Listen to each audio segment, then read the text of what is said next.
한때 얼굴 없는 가수가 유행한 적이 있습니다. 여러분이 아시는 얼굴 없는 가수 누가 있습니까? 네?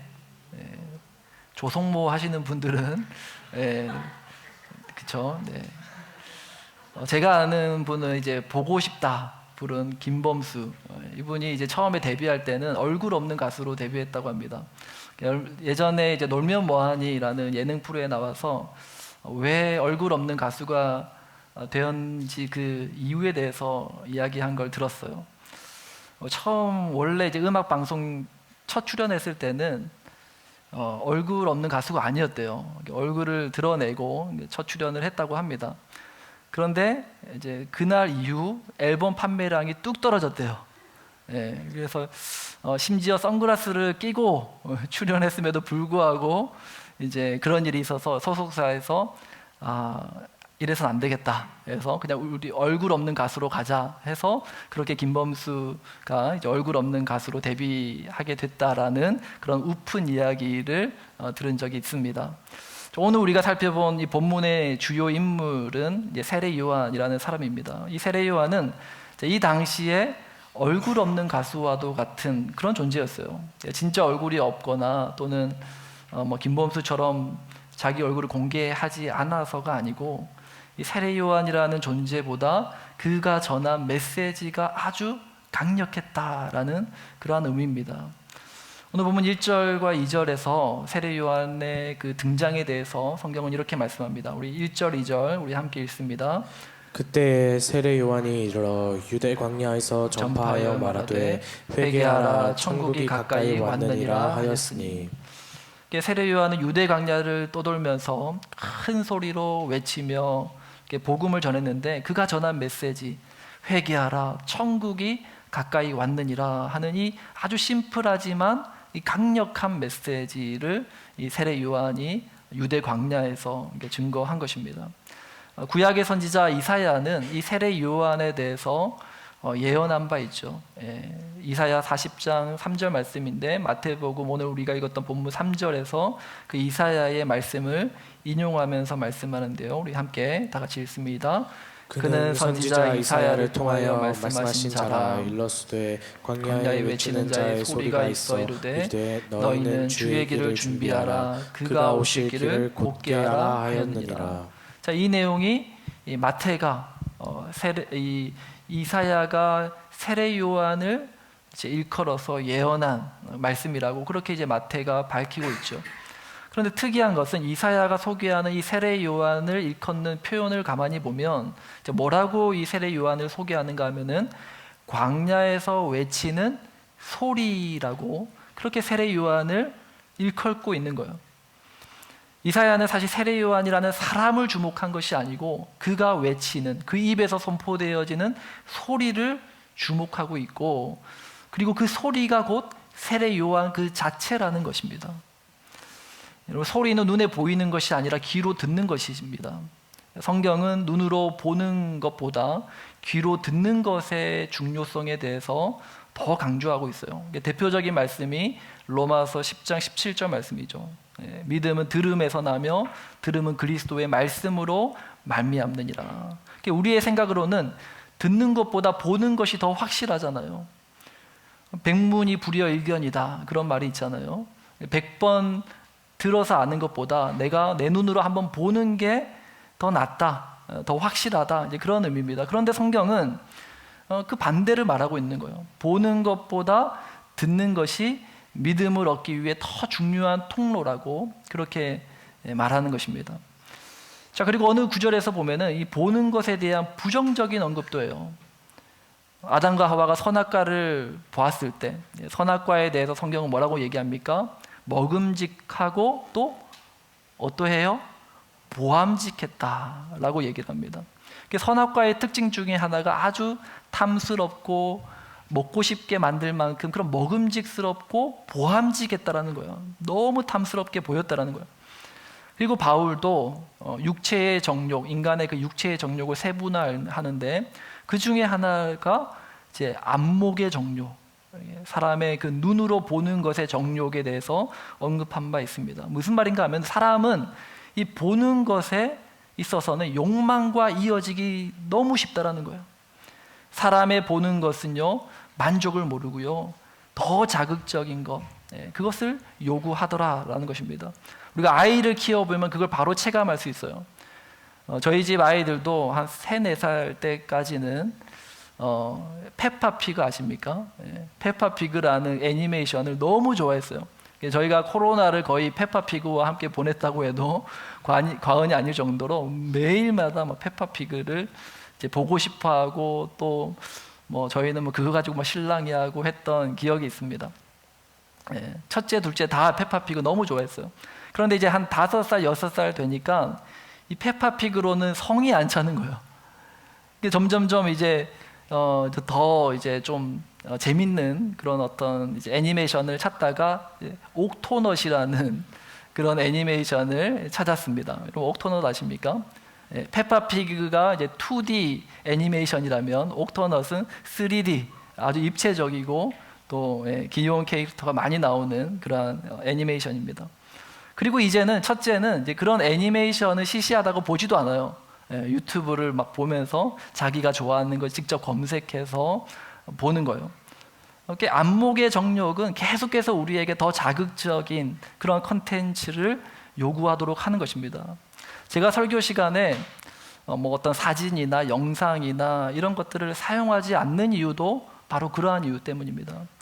설교 시간에 감동적인 영상을 사용할 수 있죠.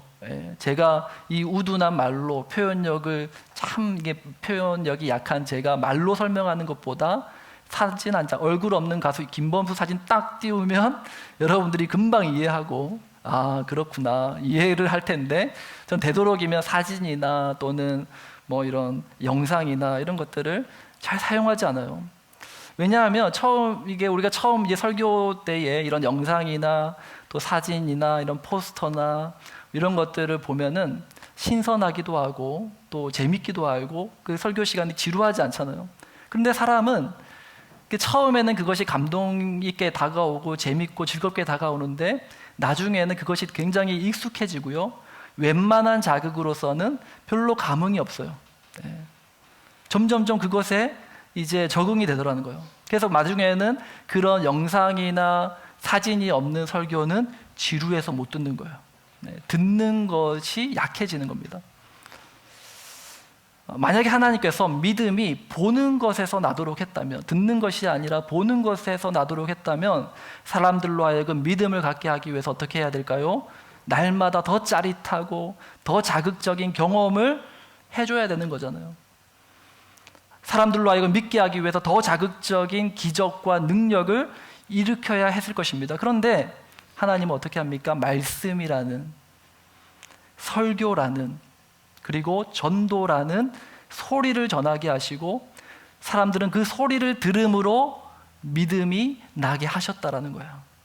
그런 의미에서 세례 요한의 사역도 철저하게 그가 어떤 것을 보여주는 것에 집중한 것이 아니라 그가 전하는 소리에 집중된 사역이었다라는 것입니다.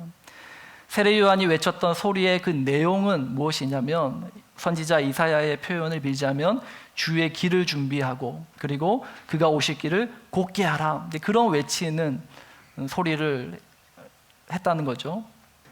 주의 길을 준비하고 그가 오실 길을 곧게 하라라는 이 말의 의미가 뭐냐면, 세례 요한이 오늘 2절 말씀에서 전했던 그 말씀과 똑같은 말씀이에요. 회개하라, 천국이 가까이 왔느니라. 이 두 가지 표현이 다를 뿐이지, 주의 길을 준비하고 그가 오실 길을 곧게 한다라는 말의 의미가 회개하고 천국이 가까이 왔음을 인정하는 것을 말하는 겁니다. 회개는 무엇입니까? 자신의 죄를 인정하는 것을 말하는 거예요. 죄가 무엇입니까? 인간이 하나님의 자리에 서서 선과 악을 자기 기준으로 판단하는 것, 자기가 기준이 되어서 선과 악을 판단하고 정죄하는 것, 인간의 자기중심성, 그것이 죄라고 여러 번 말씀드렸습니다. 회개는 그러한 나의 지독한 자기중심성을 인정하는 것을 말하는 거예요. 자백하는 것을 말하는 겁니다. 그리고 천국이 가까이 왔음도 인정하는 것입니다. 천국은 무엇입니까? 죽어서 가는 것이 천국이 아니고, 천국은 하나님이 왕이 되시어 통치하시고 다스리시는 그 나라가 천국, 하나님 나라라는 것입니다. 그러므로 나의 죄를 인정하고 자백하면서 또한 하나님의 통치와 다스림을 받기로 결단하는 것, 그것이 뭐라고요? 주의 길을 준비하고 그가 오실 길을 곧게 하는 것을 의미한다라는 것입니다. 자, 그리고 놀라운 것은 세례 요한은 자신이 외치는 그 소리와 그리고 자신이 추구하는 삶의 가치관 그리고 삶의 방식이 정확히 일치했다라는 거예요. 오늘 보면 4절 말씀 보시면 세례 요한이 평소에 어떤 옷을 입고 또 무엇을 먹고 지냈는지에 대해서 말씀합니다. 우리 4절 말씀을 함께 읽습니다. 이 요한은 낙타털 옷을 입고 허리에 가죽띠를 띠고 음식은 메뚜기와 석청이었더라. 네, 낙타털 옷을 입고 허리에 가죽띠를 띄었다, 맸다라고 하면 당시에 밍크 코트를 입었고 그리고 정말 어느 서부 영화에 나오는 것 같은 그런 마초, 그런 어떤 멋진 그런 이미지를 상상하지 않습니까? 근데 당시 일반 백성이나 조금 이제 경제적인 여유가 있는 사람들은 이제 면으로 된 그리고 비단으로 만든 그런 이제 옷을 입었단 말입니다. 그러니까 가장 하층민의 사람들이 동물의 털을 가지고 이제 짠 그러한 옷을 입었습니다. 뿐만 아니라 음식으로 메뚜기와 석청을 먹었더라. 그러면 그 당시에 로얄 젤리, 아주 마누카 꿀 같은 고단백의 건강식품을 먹은 거 아닙니까? 라고 생각할 수 있는데 그런 게 아니에요. 메뚜기는 그 당시 고대 근동에서 흔히 볼 수 있었던 메뚜기 떼. 그래서 사람들이 그것을 잡아가지고 볶아 먹기도 하고 구워 먹기도 하고 그렇게 먹었던 거예요. 가장 손쉽게 구할 수 있는. 그래서 가난한 사람들이 먹을 게 없을 때 메뚜기를 잡아가지고 그걸로 식량으로 먹었던 겁니다. 그리고 석청도 자연에서 구할 수 있는 그런 음식이었고, 그래서 돈이 없어서 가난한 사람들이 먹는 그런 음식들을 이 세례 요한이 먹고 살았다라는 거예요. 무슨 말입니까? 세례 요한은 자신이 무엇을 입는지 그리고 무엇을 먹는지에 대해서 상대적으로 크게 관심을 두지 않았다라는 겁니다. 왜요? 세례 요한에게 있어서 중요한 것은 자신이 외치는 소리에 있었기 때문이에요. 이 소리만 사람들에게 잘 전달될 수만 있다면, 사람들이 이 소리만 잘 들을 수만 있다면 자신이 무슨 옷을 입든지 자신이 무엇을 먹든지 그것은 별로 중요한 게 아니었던 겁니다. 마태는 이 세례 요한의 삶이 자신이 전하는 그 메시지와 그리고 그의 삶이 정확하게 일치하고 있음을 이렇게 표현하고 있는 것입니다. 오늘날의 기독교가 점점 힘을 잃어가고 또 성도가 갈수록 영적인 능력을 상실해가는 이유는 자신이 전하고 자신이 믿고 있는 바와 자신이 살아가는 이 삶의 방식과 일치하지 않기 때문이에요. 야고보 사도가 뭐라고 말합니까? 행함이 없는 믿음은 무슨 믿음이라고요? 죽은 믿음이라고 말하잖아요. 영적으로 죽은 사람처럼 이 성도와 교회들이 존재하고 있는 거예요. 믿는 바와 전하는 것과 실제 그들의 삶이 일치하지 않는 겁니다. 영향력이 없죠. 성도에게 참된 기쁨과 평안은 언제 주어지느냐? 자신이 믿는 바대로 삶을 살아낼 때 주어지는 것이죠. 만약 나의 삶의 방식과 나의 가치가 내가 믿는 성경의 가치와 다를 때 우리는 영적으로 불안하고요, 그리고 안정되지 못한 거예요. 혹시라도 여러분들의 마음이 불안하고 영적인 침체를 겪고 있는 분 계십니까? 정서적으로 안정이 되지 않는다면 이것을 한번 점검해 보시기 바랍니다. 나는 내가 믿고 소망하는 것이 나의 삶의 방식과 연결되어 일치하며 살아가고 있는가? 그렇지 않고 내가 믿는 바와 내가 알고 내가 추구하는 이 가치관이 있는데 그와 동떨어진 삶의 방식을 가지고 살아가고 있지는 않는가? 만약 그렇지 않다면 하나씩 내 삶의 방식들을 내가 믿는 성경의 요구대로 하나씩 바꾸어가고 변화시켜 나가는, 그리하여 하나님 주시는 진정한 기쁨과 평안을 누리며 사는 저와 여러분 되시길 주님의 이름으로 축복합니다. 아멘. 이 세례 요한이 요단강에서 이제 물로 세례를 베풀자 그 주변에 많은 사람들이 세례 요한에게 나와서 이제 세례를 받습니다. 그 말씀이 이제 5절과 6절 말씀이죠. 5절 6절 말씀을 우리 함께 읽습니다. 이때에 예루살렘과 온 유대와 요단강 사방에서 다 그에게 나와 자기들의 죄를 자복하고 요단강에서 그에게 세례를 받더니, 사람들이 자신들의 죄를 자복하고 그리고 세례를 받음으로 그의 영혼이 새로워지길 소망했어요. 자, 바로 그때 수많은 사람들이 세례 요한에 대해서 궁금해하고 그에게 나와 이제 세례를 받는 바로 그때에 마찬가지로 세례 요한이 궁금해서 찾아왔던 두 유대교 지도자 집단, 유대교의 두 정치 집단이 등장합니다. 그들이 누구냐면 이제 바리새인과 사두개인인데요. 오늘 본문 7절 우리 함께 다 같이 읽습니다. 시작. 요한이 많은 바리새인들과 사두개인들이 세례 베푸는 데로 오는 것을 보고 되 독사의 자식들아 누가 너희를 가르쳐 임박한 진노를 피하라 하더냐. 이 당시 바리새인과 사두개인들은요, 유대교 정치 지도자의 아주 유력한 두 당파들이었어요. 이 바리새파, 이 바리새인들은 누구냐면 그 말 뜻은, 바리새인이라는 말의 뜻은 구별된 자들이라는 뜻이에요. 그래서 원래는 이 바리새인들이라는 존재는 굉장히 좋은 목적과 의도를 가지고 생겨난 집단입니다. 마카비 왕조 때 흔들리는 그 유대교를 지키고 또 율법을 수호하고 또 경건한 삶을 살면서 그 후손들에게 이 유대교 신앙을 계승하고자 했던 사람들이 이 바리새인 집단이었다는 겁니다. 그러니까 원래는 좋은 의도로 시작했는데 이제 시간이 지나면서 그 의미가 퇴색되어져 간 거예요. 자신들만 거룩하고 옳다고 생각하고 자신들이 아닌 다른 사람들을 정죄하고 비난하는 그러한 집단이 되어버린 것입니다. 또 사두개인들은 누구냐? 사두개인들은 이 당시에 귀족 계급에 속했어요. 이들은 상당한 그 헬레니즘 문화에 정통했던 자들입니다. 그리스 철학을 아주 이제 해박한 지식을 가졌던 사람들이 바로 이 사두개파 사람들이었어요.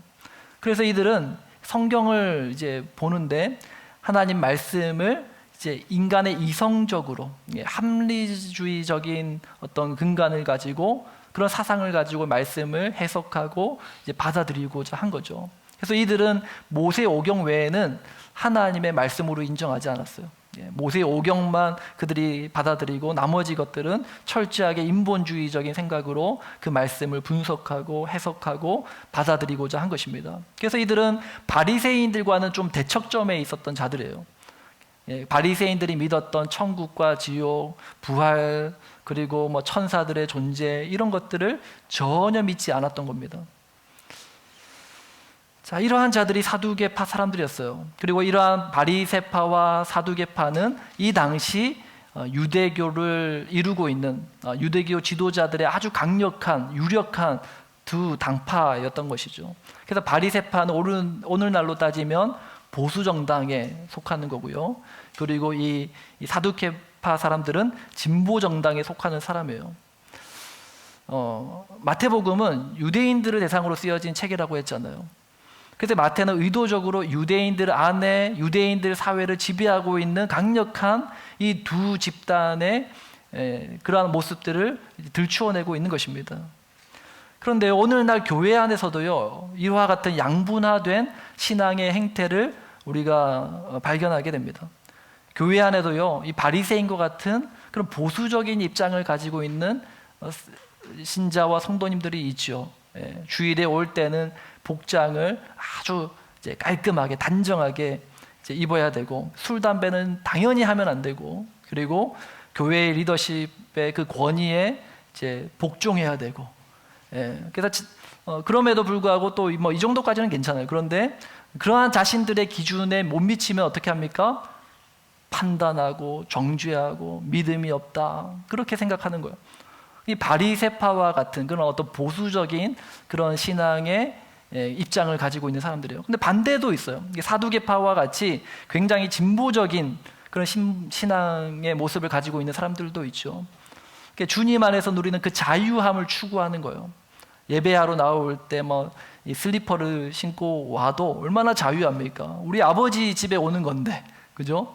예, 슬리퍼 신고 오고 뭐 그런 복장에 있어서 별로 뭐 신경 쓰지 않는 겁니다. 그리고 탈권위주의 시대, 예, 뭐 교회 안에서 모든 형제 자매들이 동등한 평등한 입장이지 거기에 뭐 직분자든 뭐 그런 게 어디 있느냐, 이렇게 탈권위주의를 외치는 거죠. 근데 여기까지는 좋아요. 예, 충분히 그럴 수 있죠. 예, 그런데 이게 더 나아가면 어떻게 됩니까? 탈권위주의 시대에 하나님의 권위조차 인정하지 않는 거예요. 예, 하나님을 마치 아주 격화시키고 사두개파처럼 내 이성으로 내 생각으로 하나님의 말씀도 판단하고 하나님의 존재조차 내가 받아들이는, 그러니까 내 중심으로 자기 중심적으로 생각하고 판단한다는 것입니다. 그리고 자유함을 뛰어넘어서 방종까지 치닫게 되는, 자기 마음대로 살면서 나는 크리스찬이야, 나는 하나님 믿는 사람이야, 주님 안에서 나는 자유하는 거야, 그렇게 말한다라는 거죠. 오늘날의 교회 안에서도 이와 같은 바리새파와 사두개파 사람들이 공존하고 있는 거예요. 자, 그런데 세례 요한은 이들을 향해서 뭐라고 말씀하고 있습니까? 오늘 보면 8절 말씀, 8절 말씀을 함께 다 같이 읽습니다. 시작. 그러므로 회개에 합당한 열매를 맺고 회개에 합당한 열매를 맺으라, 그렇게 말씀하죠. 하나님을 믿는 자는 회개한 자인데, 회개한 자는 그의 삶 가운데 변화와 성숙이 일어나야 된다는 거예요. 그런데 바리새파와 사두개파 사람들에게는 그들이 하나님을 믿는다고 하지만 그들의 삶 가운데서 전혀 변화와 성숙을 발견할 수 없었다는 것입니다. 저들은 스스로 아브라함의 자손이라고 말했지만, 그러나 정말 아브라함의 자손다운 그런 삶의 모습은 없었다는 거예요. 자, 그러면 무엇이 회개한 자에게서 나타나야 할 변화와 성숙이냐? 이미 세례 요한이 외쳤던 그 말씀 속에 있어요. 세례 요한이 어떤 말씀을 전했습니까? 회개하라, 천국이 가까이 왔느니라. 회개함으로써 얻고 누리는 변화의 열매가 뭐냐? 바로 천국이라는 거예요. 하나님의 나라라는 거예요. 회개를 통해서 자기를 부인하고 하나님의 왕되심을 인정하면 하나님의 통치와 다스림을 받는 하나님 나라를 누리며 하나님 나라를 세워가는 자가 된다라는 거예요. 바리새파와 사두개파가 진정 하나님을 믿는 자들이고 그들이 회개한 자라면 그들이 만들고 이루어가야 될 이 이스라엘이라는 나라가 하나님이 통치하시고 다스리는 그와 같은 공동체, 그와 같은 나라가 되어야 되는데, 점점 이 이스라엘이라는 나라는 양극화되고 분열되고 찢겨지고 더 계급화되고 빈익빈 부익부 현상이 더 가속화되는, 이것이 어떻게 하나님 나라일 수 있느냐? 아니라는 거예요. 놀랍게도 오늘날 현대사회가 마주한 현실도 이 당시의 모습과 별반 다르지 않아요. 교회 안에도 예수님 시대에 이 바리새인과 사두개인들이 넘쳐나고 있습니다. 이러한 시대 속에서 하나님은 무엇을 기대할까요? 다시 오실 그 주님의 길을 준비하고 그 주님의 길을 곧게 할 세례 요한과 같은 사람이 나오기를 기대하고 있는 것입니다. 그리고 그를 통해서 다시금 이 땅에 하나님 나라를 세워가기를 소망하시는 겁니다. 그리고 저와 여러분들을 바로 그 광야에서 외치는 소리의 사명을 감당하는 자로 하나님은 원하시고 바라시고 또 그렇게 우리를 쓰시기 원하시는 줄 믿으시는 저와 여러분 되시기 바랍니다. 아멘. 자, 그런데 문제는 뭐냐? 세례 요한은 자기가 전하는 그 소리, 자기가 전하는 그 메시지와 그의 삶이 일치했잖아요. 근데 우리는 어떻습니까? 하나님은 우리를 세례 요한과 같이 쓰기 원하시고 광야에서 외치는 소리와 같이 우리를 사용하기 원하시는데, 그런데 우리는 세례 요한과 우리 자신을 비교해 보면 너무 그 수준 차이가 많이 나는 거예요. 우리가 믿고 우리가 전하는 그 메시지와 실제 우리의 삶에는 그 차이가 너무 심한 거예요. 낙타털옷에 가죽띠를 띠고 메뚜기와 석청으로만 그렇게 만족하며 살았던 세례 요한과 달리 우리는 예수님만으로 만족하지 못하고 말씀만으로 만족하지 못하고 아까 우리 찬양 가운데 말씀 앞에 두려워 떨고 말씀의 운명을 걸고 그렇게 우리가 입술로는 고백했지만 실제 우리의 삶은 그렇지 못하는 거예요. 그런 우리를 하나님께서 어떻게 쓰실 수 있느냐? 그래서 우리의 모습이 너무 수준에 못 미친다. 세례 요한과 비교하면 참 부족하다, 연약하다. 그런 우리를 과연 하나님 쓰실까? 그런 생각을 하게 합니다. 자, 그런데 놀라운 사실은 마태는 이 세례 요한의 완벽함에 대해서 말하고 있지 않아요. 세례 요한에게도 연약함이 있다고 말하고 있고요. 그것을 그대로 드러내고 있습니다. 이제 세례 요한이 이제 자기 뒤에 오실 예수님에 대해서 예언을 하죠. 이제 그 말씀이 10절 말씀인데요. 우리 10절 말씀을 함께 읽습니다. 이미 도끼가 나무 뿌리에 놓였으니 좋은 열매를 맺지 아니하는 나무마다 찍혀 불에 던져지리라. 네, 예수님이 오셔서 이제 이 바리새인들과 사두개인들을 모두 어떻게 하신다고요? 찍어서 그들을 불에 던져버리겠다. 심판하시겠다. 이제 그런 말씀을 하시는 거예요. 자, 그런데 예수님이 오셨어요. 예수님이 그 세례 요한에게 이제 바로 그 다음 장면에서 요단강에서 세례를 받으시고 이어서 이제 공생의 사역이 시작되는데 예수님의 그 공생의 사역을 볼 때 정말 예수님이 세례 요한이 증거했던 그 말처럼 이 바리새파 사람들과 사두개파 사람들을 잡아다가 그들을 정죄하고 그들을 심판하여서 불에 던져버렸습니까?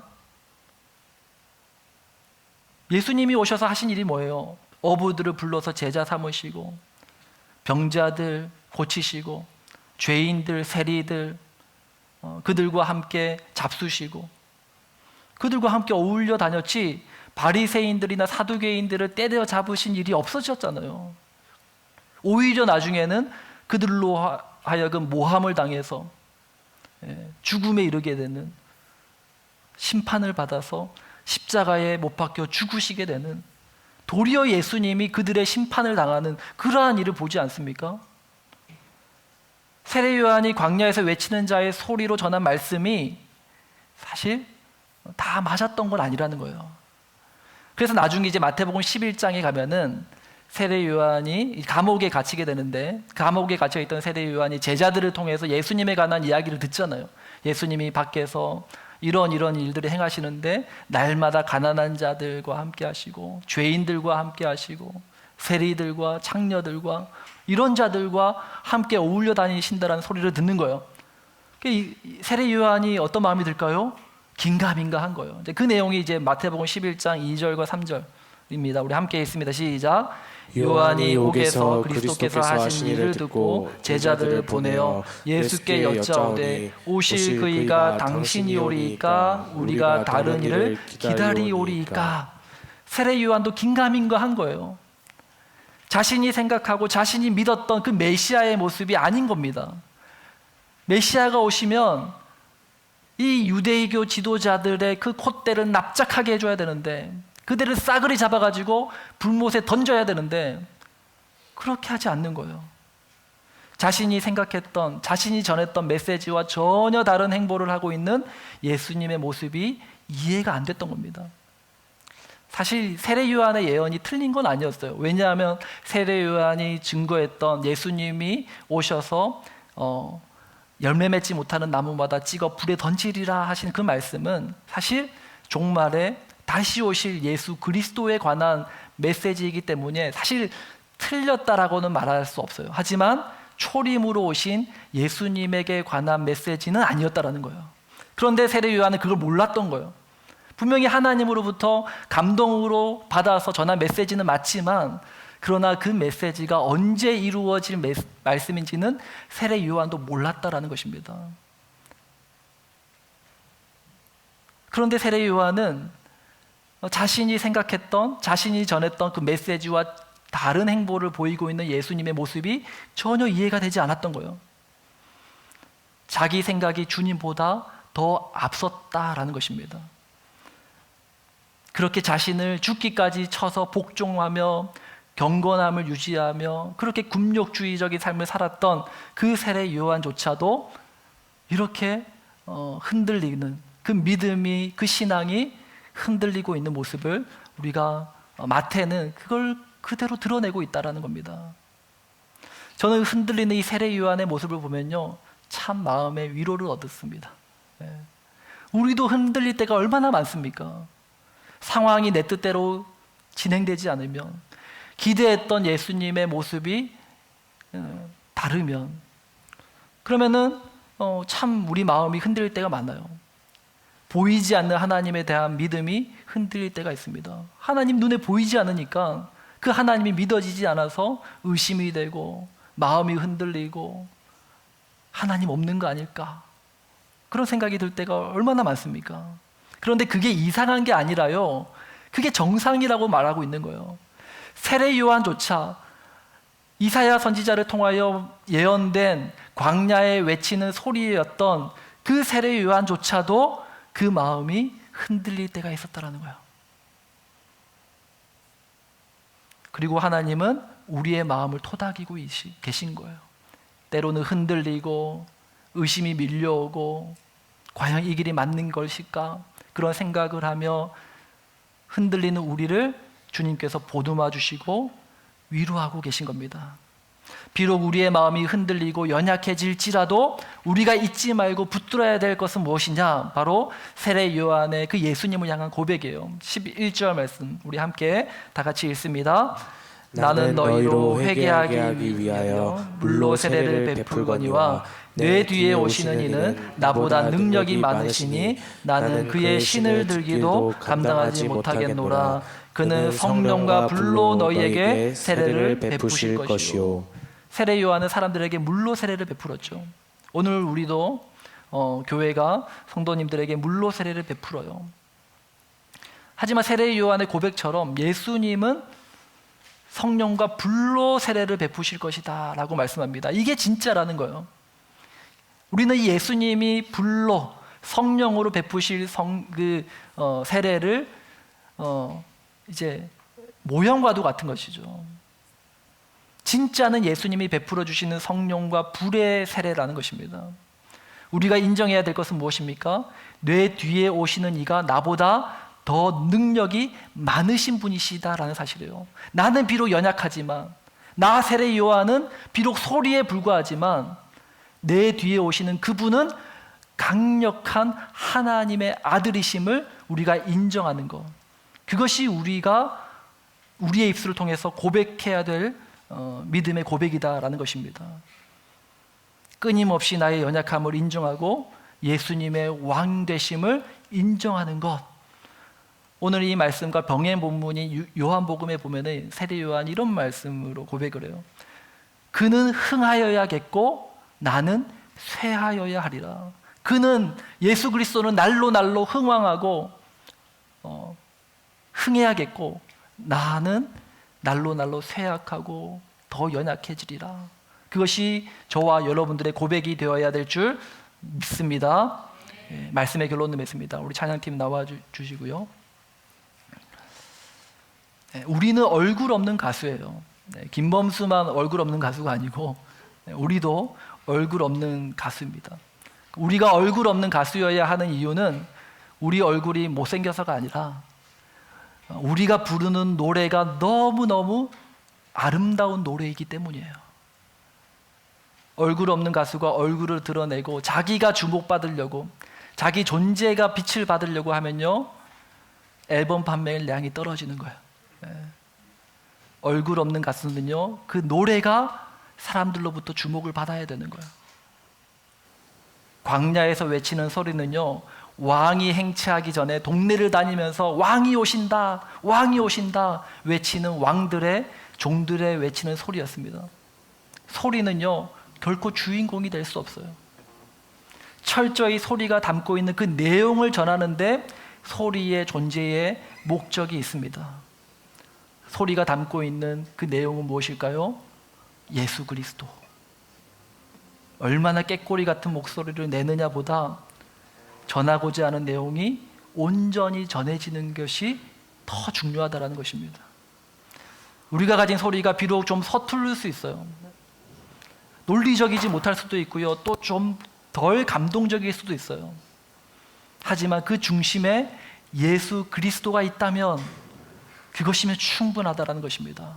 왜냐하면 우리는 주의 길을 곱게 하는 소리에 불과하고 우리가 지나간 이후에 예수 그리스도께서 그 자리에 오시기 때문입니다. 소리는 외치는 것입니다. 고함 소리예요. 소리의 내용이 투박할 수 있습니다. 그러나 하나님은 온 마음으로 온 열정을 다해 외치는 우리의 소리를 통해서, 우리의 각자의 목소리를 통해서 이 땅의 수많은 영혼들을 주님께로 인도하실 것입니다. 이 믿음 가지고 또 이 광야에 외치는 소리가 되어서 살아가는, 말씀 앞에 두려워 떨며 그 말씀 앞에 우리가 경외함으로 나아가는 우리 모두가 될 수 있기를 주님의 이름으로 축복합니다. 이 시간 함께 말씀을 생각하면서 우리 함께 찬양합니다. 허무한 시절 지날 때, 허무한 시절 지날 때, 깊은 한숨 내쉴 때, 그런 풍경 보시며 단식하는 분이네. 고와 같이 너희를 버려두지 않으리. 내가 너희와 영원히 함께하리라. 한 번 더 고백합니다. 허무한 시절 지날 때, 깊은 한숨 내쉴 때, 그런 풍경 보시며 탄식하는 분이네. 고와 같이 너희를 버려두지 않으리. 내가 너희와 영원히 함께하리라. 아멘. 성령이 오셨네. 성령이 오셨네.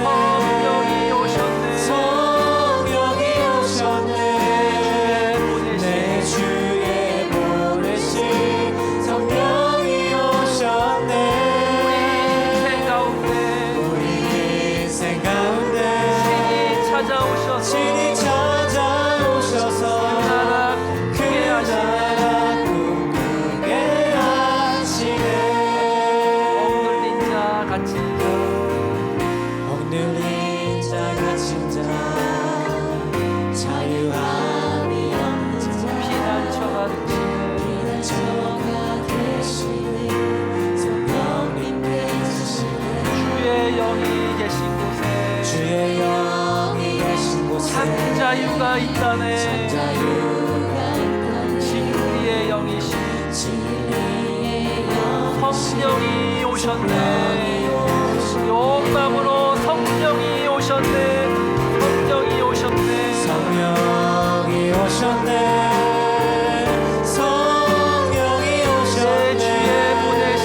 내 주에 보내신 성령이 오셨네. 우리 인생 가운데 신이 찾아오셔서 그 나라 꿈꾸게 하시네.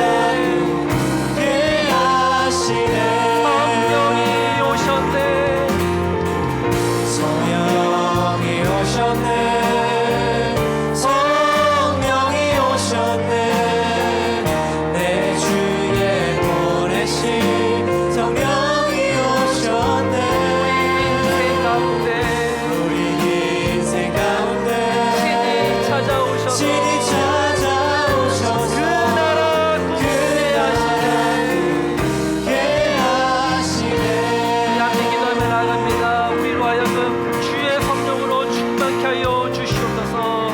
우리의 죄인됨을, 우리의 연약함을 자백하고 하나님의 왕되심을 인정하며 살게 하여 주옵소서. 하나님 나라를 꿈꾸며 살게 하여 주옵소서. 함께 기도하며 나아가겠습니다. 주여, 주님께서 약속하신 성령을 우리 가운데 부어 주옵소서. 하나님 아버지, 우리에게 주와 성령으로 세례를 베풀어 주시옵소서. 하나님 나라를 꿈꾸며 살기 원합니다. 하나님, 우리가 비록 연약하고 흔들리고 하나님 아버지, 우리가 너무나도 부족합니다.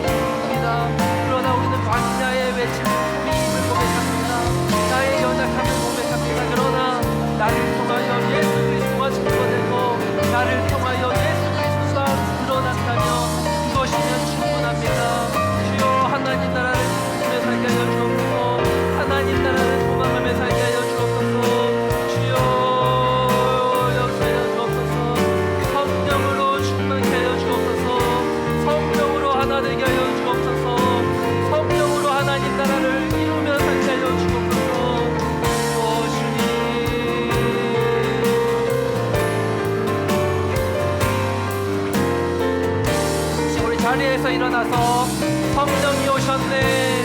성령이 오셨네. 성령이 오셨네. 성령이 오셨네. 주의 보내신 성령